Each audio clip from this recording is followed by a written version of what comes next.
The symbols and the leaders change, but Germany's maniacal urge to impose its will on others continues from generation to generation.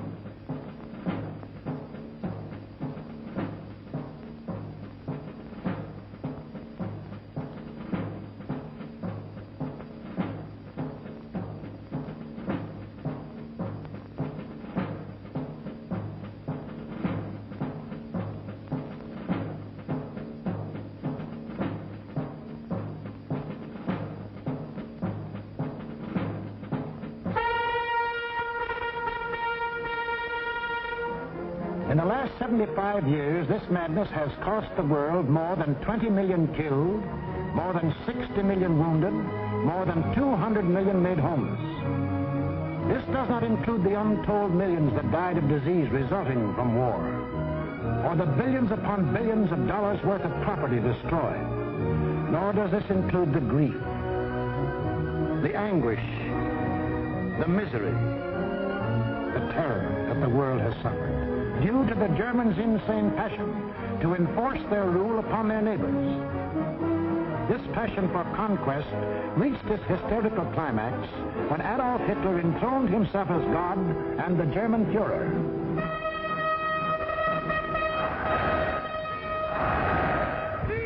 What fantastic dreams was this humorless man dreaming as he stood at Nuremberg and looked down on his fanatic followers? In the Middle Ages, a plague of slavery descended on the world. Out of the wilds of Mongolia came a mighty army of fierce horsemen, led by Genghis Khan. Burning, looting, pillaging, the barbarian horde swept across Asia and Eastern Europe. Genghis Khan conquered most of the world of the 13th century. Adolf Hitler was determined to outdo him and conquer all of the world of the 20th. Set up at Munich was an institute devoted to the little-known science of geopolitics, vaguely defined as the military control of space. Germany's leading geopolitician, a former general, Karl Haushofer, was head man. Here was gathered together more information about your hometown than you yourself know. To the German geopolitician, the world is not made up of men and women and children who live and love and dream of better things. It is made up of only two elements, labor and raw materials. The geopolitician's job was to transform Hitler's ambition to control these elements into cold, hard reality. On their map, our planet is neatly divided into land and water. Water forms 3/4 of the Earth's surface, land only 1/4. And in that 1/4 of the Earth's surface lies the world's wealth, all its natural resources.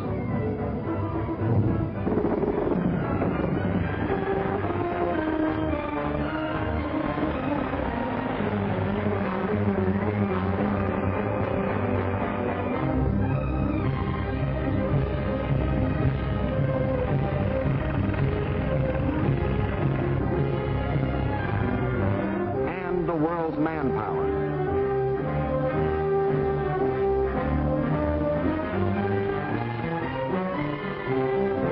Control the land and you control the world. That was Hitler's theory. This all-important land, the geopoliticians now break up into two areas. One, the Western Hemisphere, which, together with Australia and all the islands of the world, including Japan, comprises 1/3 of the land area. The other area, which consists of Europe, Asia, and Africa, makes up the other 2/3. This supercontinent, which they call the World Island, is not only twice as large as the rest of the land area, but also includes 7/8 of the world's population. The heart of this world island comprises Eastern Europe and most of Asia. This they call the Heartland, which just about coincides with the old empire of Genghis Khan. Hitler's step-by-step plan for world conquest can be summarized this way. Conquer Eastern Europe. and you dominate the heartland. Conquer the heartland, and you dominate the world island. Conquer the world island, and you dominate the world. That was a dream in Hitler's mind as he stood at Nuremberg. Hitler, Sieg Heil! Sieg Heil! With pagan pageantry, the district leaders from all over Germany swore personal allegiance to him, hypnotized with the belief that they were members of a master race.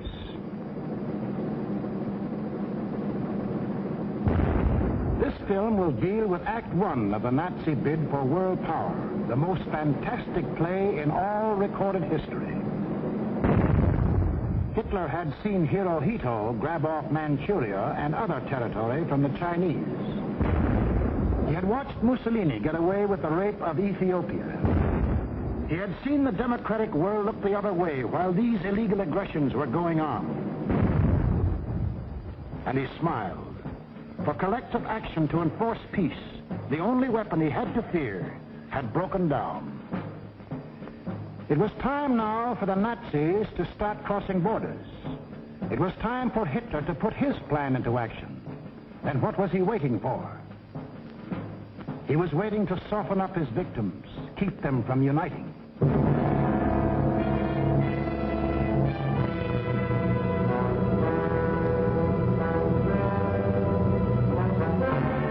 For the softening up process, he sent his agents all over the world disguised as tourists, students, and commercial travelers. Payoff men like Ribbentrop came too, to bribe, threaten, and form local fascist parties such as de Grelle and his Rexist party in Belgium, Henlein in Czechoslovakia, Seyss-Inquart and his National Socialists in Austria.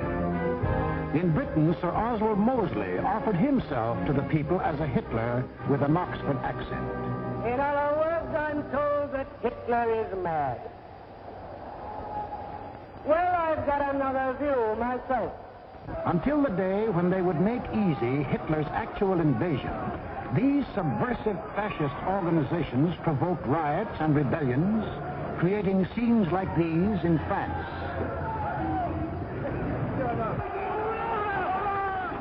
Scenes like these in Belgium.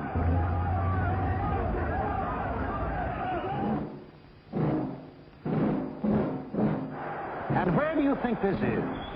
Right in Madison Square Garden, USA.